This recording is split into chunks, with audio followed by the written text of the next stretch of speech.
আলিপুর হাওয়া অফিস জানিয়েছে উত্তর বঙ্গোপসাগরের উপর দিয়ে উত্তর দিকে এগোচ্ছে রেমাল। শেষ 6 ঘন্টা তার গতিবেগ ছিল 7 কিলোমিটার। রবিবার রাতে বাংলাদেশের খেপুপাড়া এবং পশ্চিমবঙ্গের সাগরদ্বীপের মাঝখান দিয়ে স্থলভাগে প্রবেশ করে বাংলাদেশের মোংলা দক্ষিণ পশ্চিমে আছড়ে পড়তে পারে। সেই সময় তার গতি থাকবে ঘন্টায় 110 থেকে 120 কিলোমিটার।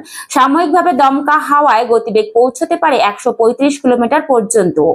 আলিপুর আবহাওয়া দপ্তরের শেষ পূর্বাভাস অনুযায়ী রেমাল এখন মঙ্গলা থেকে 310 কিলোমিটার দক্ষিণে রয়েছে। বাংলাদেশের খেপুপাড়া 260 কিলোমিটার থেকে দক্ষিণে এবং দক্ষিণ পশ্চিমে রয়েছে।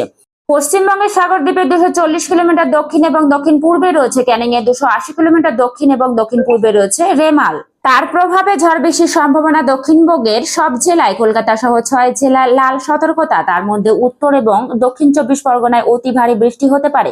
বাকি 4 জেলায় ভারী থেকে অতি ভারী বৃষ্টি হবে।